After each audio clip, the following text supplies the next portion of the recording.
Nous sommes de plein pied dans la mode et nous recevons sur notre plateau une créatrice de mode africaine vivant en Europe, plus particulièrement à Paris.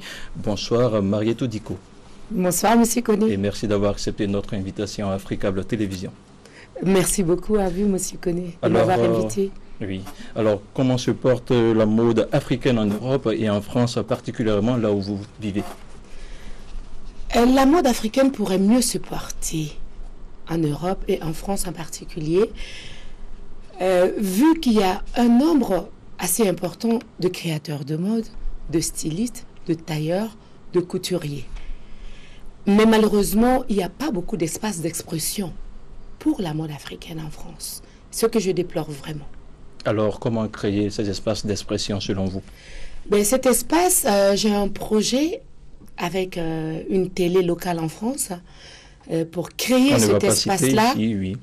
Pour créer cet espace, pour donner la chance à toutes les personnes qui créent, et qui créent non seulement des vêtements, mais qui créent aussi des bijoux et des accessoires de mode, de pouvoir venir sur ce plateau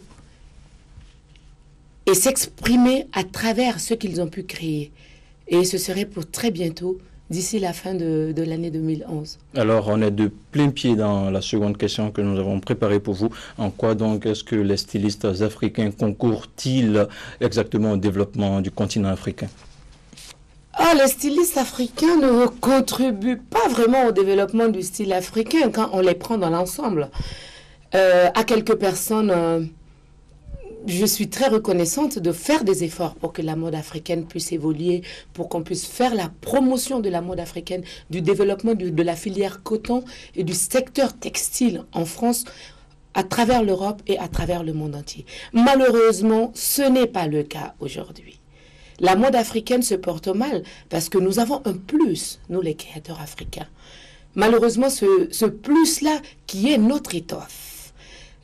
Notre étoffe si riche, si enviée par l'Occident est délaissée au profit de ceux qui veulent ressembler aux créateurs de mode européens. C'est cela que je déplore surtout. C'est ce qui fait que la mode africaine en France n'est pas mettable au jour le jour. Quand une mode n'est pas portée tous les jours, nous ne pouvons pas développer l'Afrique tant que l'étoffe africaine n'est pas portée n'est pas mise au goût du jour et portée tous les jours. Impossible que la mode africaine puisse s'en sortir. Difficile donc pour la mode africaine de décoller. Vous le disiez tantôt, vous aimez le basketball. Oui, j'ai pratiqué du basketball à l'école et je fais de la gym pour me maintenir en forme. Pour maintenir la forme. Oui.